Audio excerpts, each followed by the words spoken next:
দেখুন, আপনাদের যদি একটু দেখাই, এই অঞ্চলের অসংখ্য কৃষক এই গ্রীষ্মকালীন টমেটো চাষ শুরু করেছেন।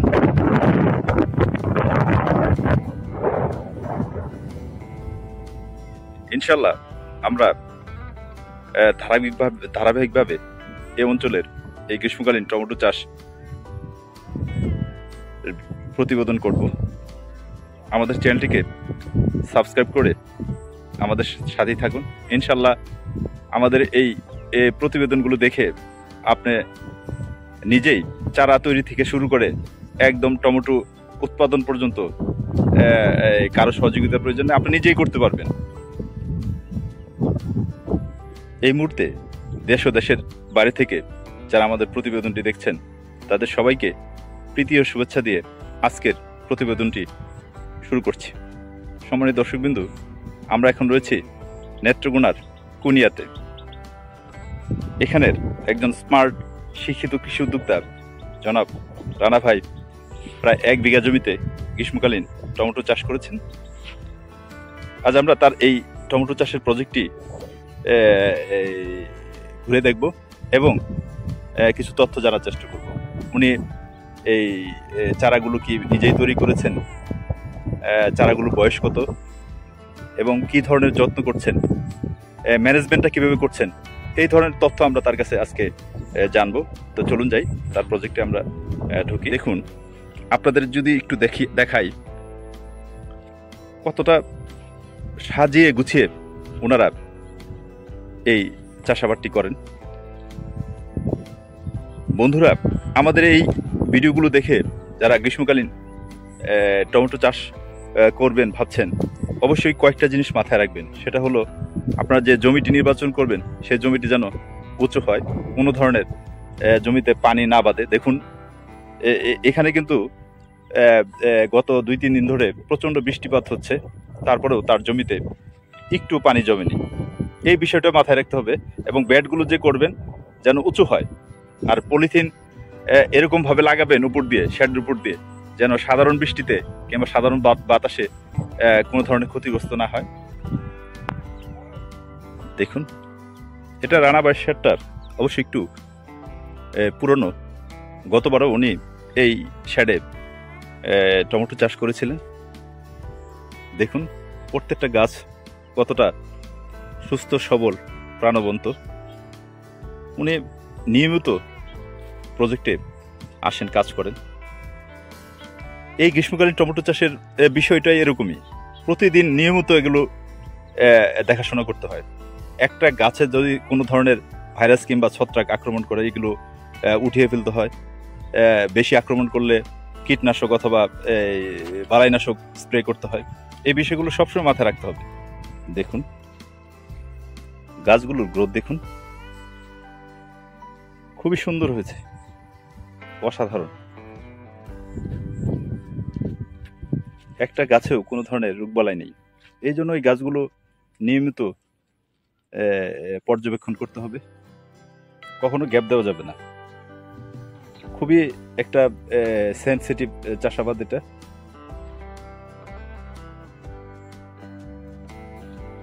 দেখুন অসাধারণ, এই প্যাটার্নের মাচা ব্যবহার করেছেন।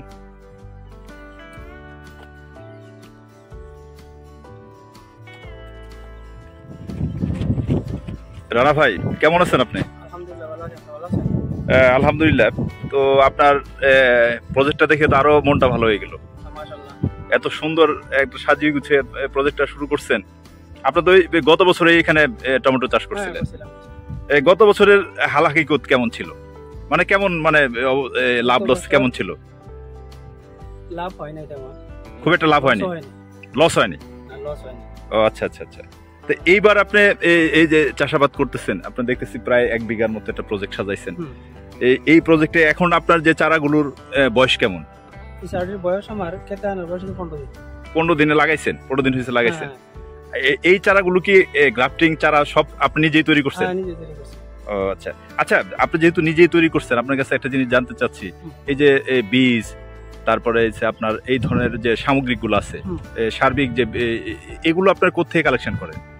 আমাদের বীজগুলা এটা আমরা গাজীপুর থেকে, গাজীপুর যেটা কৃষি গবেষণা, কৃষি গবেষণার থেকে, আর ওখান থেকে অন্য কালেকশন যেগুলো করেন। আছে, নেত্রকোনা মার্কেটে আমরা সংগ্রহ করছি। মানে ওষুধ টষুধ যেগুলো আছে, গ্রাফটিং এর এগুলো লাগাই ও গ্রাফটিং এর যে সরঞ্জামগুলো, তারপরে গ্রাফটিং তো আপনি নিজেই করছেন। এটাই করছি। চারা কি আপনি কি নিজের জন্যই করছেন নাকি বিক্রিও করেন না, কিছু? আমি নিজের জন্যই করছি। নিজের জন্যই করছেন না? টোটাল এবার চারা কত করছেন? আমি স্যার আজ করছি 2000 2000-এর মতো। 2000 সব আপনারই লাগবে? লাগবে। ও আচ্ছা আচ্ছা, আপনার এই যে আপনার বললেন যে লাগানোর বয়স হয়েছে 15 দিন, 15 দিনের ভিতরে এই গাছগুলার কি ধরনের সেবা করছেন আপনি, মানে ম্যানেজমেন্টটা কি করছেন করছি। আমাকে একটু বলেন তো। ওটা শিকড় বাড়া থাকার জন্য মেডিসিন ব্যবহার করছি। কি শিকড় বালার জন্য কি মেডিসিন ইউজ করেন? এটা অনেক জাতের ওষুধ আছে। আমাকে একটু মোটামুটি, মানে আমাদের এই ভিডিওগুলো দেখে অনেকে চাষাবাদ করে, একটু ক্লিয়ারলি একটু বলবেন যাতে কৃষকরা বুঝে। ইজেপ ম্যাঙ্গোজেপ। ম্যানকোজেব। ম্যাঙ্গোজেপ আচ্ছা আচ্ছা আচ্ছা, ম্যাঙ্গোজেপটা ব্যবহার করছি। ম্যাঙ্গোজেপের মধ্যে অনেক গ্রুপ আছে। ও মানে ম্যানকোজেবের বিভিন্ন আরো ইয়ে নাম আছে কিংবা গ্রুপ আছে। গ্রুপ আছে। কার্বিনডাজিম যে ছত্রাকনাশক যেটা, ছত্রাকনাশক যেটা, এটা ব্যবহার করছেন। আর কি কি ব্যবহার করছেন? এর মধ্যে মাটির নিচে বীজ দিছি। বীজটা যে দিচ্ছেন মাটির নিচে, মানে মাটিতে যে বীজটা দিচ্ছেন, এটা কি বীজ দিচ্ছেন দানাদার? এটা যে আপনার এর নাম হলো এটা কি কার্বোফুরান নাকি? কার্বোপুরানের মধ্যে অন্য একটা কোম্পানি দেয়, তাই না? পুরানি দানা বীজ, দানাদার বীজ না? এই বীজটার কাজটা হচ্ছে মাটিকে শুদ্ধ করা নাকি? এই বীজটা কাজ হচ্ছে মাটির নিচের পোকামাকড়। ও আচ্ছা আচ্ছা, মাটির যাতে মানে শিকড় মিকড় এগুলা যাতে কোনো ক্ষতিগ্রস্ত না করে, না পোকামাকড়ের পোকামাকড়। আর এমনি কীটনাশক কি দিচ্ছেন আপনি? কীটনাশক এগুলো আমাদের ব্যবহার করছি, একবারই দিছি আমি। একবার কীটনাশক দিচ্ছেন? আচ্ছা নরমাল আচ্ছা, নরমালি যেটা এটা আমরা মুক্তি। ও আচ্ছা, যেটা যে মাকড় টাকড় কিংবা জাপ পোকা টোকা এগুলা, এগুলোর জন্য দিচ্ছেন। আচ্ছা রানা ভাই, একটা জিনিস, আপনি তো এই যে প্রায় 1 বিঘার মতো একটা প্রজেক্ট সাজাইছেন, এটা তো আগামী মোটামুটি 60-65 দিন পরে এখানে মোটামুটি ফলন আসবে। তারপরে ফুল আসলে কি কি কি করতে হবে? ফুল আসলে ফুলের বিষ আছে। ফুলের কি আপনার এই ফুলের জন্য ভিটামিন, হরমোন দিতে হয় নাকি? হরমোন দেওয়া লাগে। হরমোন দেওয়া লাগে না? আচ্ছা, আপনি তো এই প্রজেক্টটা তো মোটামুটি এর আগেও করছিলেন, বাঁশ টাস খালি পলিথিন নতুন লাগাইছেন, এবার বাঁশ তেমন একটা কিনতে হয়নি। তারপর আপনার এখানে খরচ যাবে কেমন এই প্রজেক্টটা থেকে? প্রজেক্টের আমি বাঁশ কিছু পরিবর্তন করছি। আচ্ছা, একটা বেডের মাঝে আচ্ছা আমার 2000 টাকা করে খরচ গেছে। একটা বেডে 2000 টাকার মতো খরচ গেছে। টোটাল বেড কয়টা আছে এখানে? টোটাল বেড বড় ছোট মিলে 10টা আছে। 10টা বেডে তাহলে 10 দুগুণে 20। তারপরে একটা শ্রমিকও তো গেছে কিছু, শ্রমিক গেছে কিছু। মানে এই প্রজেক্টে যেহেতু আপনার আগে করা ছিল, সেই জন্য খুব একটা খরচ হয়নি। মোটামুটি দেখা যাচ্ছে যে 50,000 টাকার ভিতরে কভার হয়ে গেছে। 50,000 টাকা চারা তৈরি থেকে একদম এই পর্যন্ত, শেষ পর্যন্ত। আচ্ছা, আপনি তো বহুদিন ধরে এই চাষাবাদটা করতেছেন?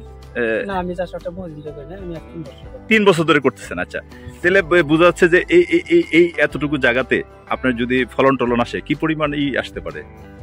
এই জায়গাটাতে ফলন যদি আসে, ভালো ফলন হয় আল্লাহ দেয়, হ্যাঁ, তাহলে এখানে 2 লক্ষ টাকা ফলন আসতে আসে, মানে 2 লক্ষ টাকা বিক্রি আসতে পারে। মাশাআল্লাহ, আলহামদুলিল্লাহ।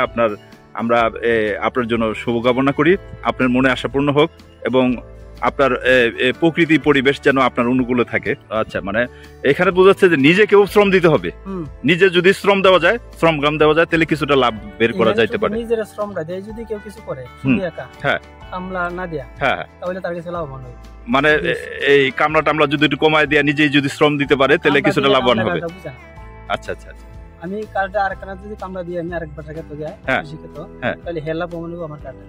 আচ্ছা, কিন্তু বাইরে থেকে একটা লোক আইনা কাজ করাইলে এই কাজের ক্ষতি হয়। ও আচ্ছা, সেই কাজটা বুঝেও না তেমন ভাবে, বুঝে না, প্রচন্ড ক্ষতি হয়, মানে লাভের চেয়ে ক্ষতিটা আরো বেশি হয়। ক্ষতিটা ডাবল হয়ে যায়, যার কারণে ক্ষতিগ্রস্ত হয়। ও আচ্ছা আচ্ছা আচ্ছা আচ্ছা, মানে যা পারা যায়, যতটুকু পারা যায় অল্প করে করলেও নিজে করতে হবে, নিজে বুঝে করতে হবে, তাহলে একটু লাভ বের করা যাবে। না, আর লাভের আশা করি না। আচ্ছা, ধন্যবাদ আপনাকে। ঘাম দিচ্ছেন, আপনার শ্রম ঘামের জন্য মূল্য পান, এই দুয়াই আমরা করি। আচ্ছা ভাই রানা ভাই, আরেকটা জিনিস আমরা জানতে চাচ্ছি, এই যে আপনারা জমিগুলো যে ই করেন, যখন তৈরি করেন ফার্স্টে, তখন কি ধরনের সারটার ব্যবহার করেন? তৈরি করার সময় সার শুধু আমরা টিএসপি সার যেটা আছে, হ্যাঁ, আর একটা লাল সার আছে, আচ্ছা, জৈব সার যেটা, আচ্ছা, এগুলাই ব্যবহার করেন, আর কিছু ব্যবহার করেন না? আচ্ছা, আপনি এই যে এই টমেটোর চাষাবাদের পাশাপাশি আর কিছু করেন? আমি টমেটো, আচ্ছা, কৃষি আর অন্যান্য কৃষি কাজ করেন না? আপনি কৃষিকাজই করেন? আমি 3 বছর ধরে এই কাজ করতেছি। এই কাজই করেন না? আচ্ছা, আপনার এই প্রচন্ড ব্যস্ততার মধ্যে আপনার মূল্যবান সময় আমাদেরকে দেওয়ার জন্য আপনাকে অসংখ্য ধন্যবাদ।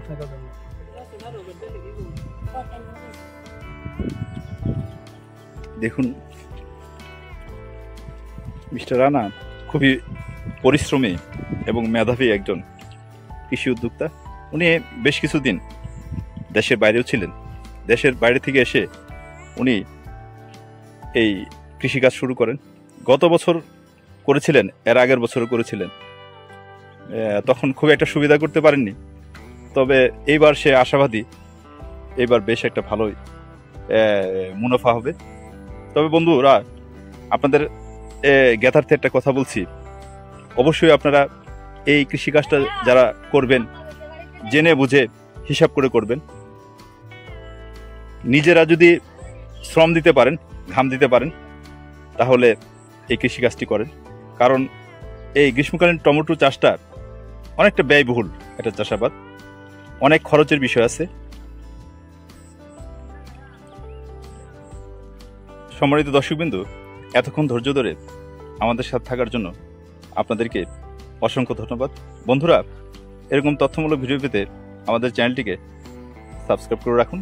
আজ এখানেই শেষ করছি, আবার দেখা হবে নতুন পর্বে। ততক্ষণ আপনারা ভালো থাকুন, সুস্থ থাকুন, নিরাপদে থাকুন।